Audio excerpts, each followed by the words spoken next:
In this video, we will discuss about grouping of capacitors. Capacitors can be arranged mainly in two ways. One is known as series combination and the other is known as parallel combination.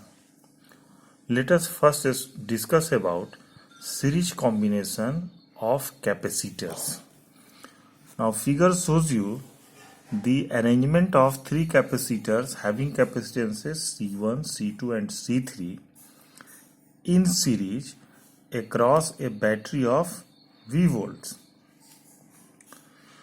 Now if you look at the combination, you will find that negative of the first plate is connected to the positive plate of the second one and negative of the second plate is connected to the positive of the third one. So if the capacitors are connected in series, then negative plate of one capacitor is connected to the positive plate of the other and so on. Now let us try to understand the distribution of charges in series combination.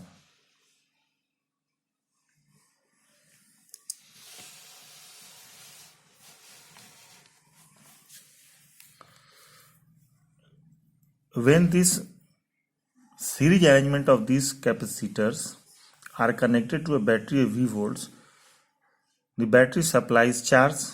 Let it supply plus Q charge to the plate A1 of capacitor C1 and minus Q charge to the right plate of capacitor C3. Now due to induction, minus Q charge appears on the left face of plate A2. Now if you will observe the figure, you will notice that the plates A2 and A3 forms an isolated system. So from where does these charges minus Q appears on the left face of A2? Actually, the charge appears due to drift of electrons from the plate A3 to plate A2. Therefore, this leaves plus Q charge on the right face of plate A3.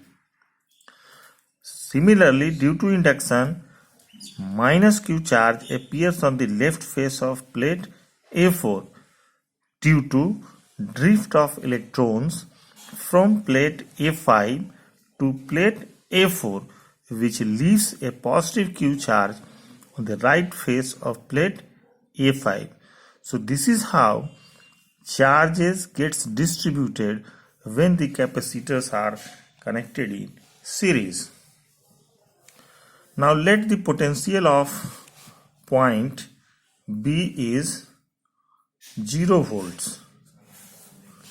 Then potential of point A must be V volts, as the points A and B are connected to the terminals of the battery, so it would have the same potential difference as exists between the terminals of the battery. Now the plates A2 and A3 are interconnected, so they will have a common potential. Let it be V1. Plate A4 and A5, they are interconnected, so let their potential be V2.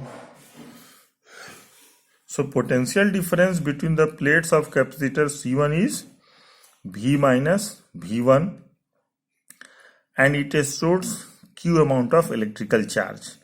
So we can write V minus V1 is equal to Q by C1, as we know that Q is equal to C into V, Therefore, V is equal to Q by C. Similarly, potential difference between the plates A3 and A4 of capacitor C2 is V1 minus V2, and it stores Q charge. Potential difference between the plates of C3 is V2 minus 0, and it stores Q charge. So for these two capacitors also we can write the relation V1 minus V2 is equal to Q by C2, V2 minus 0 is equal to Q by C3. Adding all these three equations, we will arrive at V is equal to Q bracket 1 by C1 plus 1 by C2 plus 1 by C3.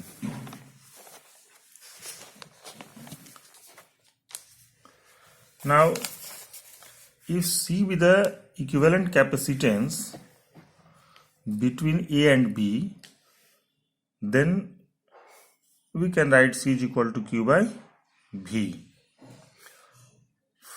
So we will arrive at V is equal to Q by C. From these two equations, we will finally arrive at the relation 1 by C equal to 1 by C1 plus 1 by C2 plus 1 by C3. So this is the formula by using which we can find out the equivalent resistance of the capacitors which are connected in series. Now, regarding series combination, the points which we must keep in our mind is that when the capacitors are connected in series, they store equal amount of electrical charges. This also stores Q, this also stores Q, this stores also Q. So when capacitors are connected in series, they store equal amount of electrical charges, and the potential difference which we apply across the combination gets divided among the capacitors which are connected in series. Now let us come to parallel combination of capacitors.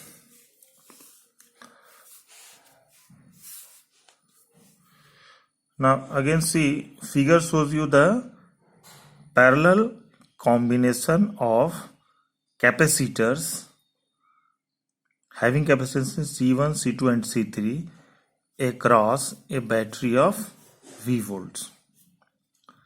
Now suppose the battery supplies plus Q charge, then this plus Q charge gets distributed among the three capacitors C1, C2 and C3. Let plus Q1 goes to the left plate of C1, plus Q2 goes to left plate of C2 and plus Q3 goes to left plate of C3. The negative charge also gets distributed in similar fashion because the plates of the capacitors must contain equal and opposite charges. So minus Q1 will go to C1, minus Q2 will go to C2, minus Q3 will go to C3. So you can see that when the capacitors are connected in parallel, they may store unequal amount of electrical charges. Now one plate of all these three capacitors are connected at point A, and other plate is connected to point B. That is, all the three capacitors are connected between the two common points A and B. So they would have the same potential as between A and B, and potential difference between the points A and B is same as the potential difference between the plates of the battery, that is V volts. So potential across each of these three capacitors is V volts. Now we know that Q is equal to C into V. So for each of the three capacitors C1, C2 and C3, we can write the relation Q1 is equal to C1V, Q2 is equal to C2V, Q3 is equal to C3V. As the charge Q gets distributed as Q1, Q2 and Q3 across C1, C2 and C3, therefore we can write Q is equal to Q1 plus Q2 plus Q3. Substituting the values, we get this equation. Finally, we will arrive at this equation. Let's see with the equivalent capacitance. Substituting values. Finally, we will arrive at this equation. Let's see with the equivalent capacitance. Then we can write Q is equal to C into V. From 4 and 5, we will finally arrive at C is equal to C1 plus C2 plus C3. So this is the relation by using which we can find out the equivalent capacitance between 2 points in which all the capacitors are connected in parallel. Regarding parallel combination, the points which we must keep in our mind is that the potential across all the capacitors connected in parallel is same, but they may contain unequal amount of charges.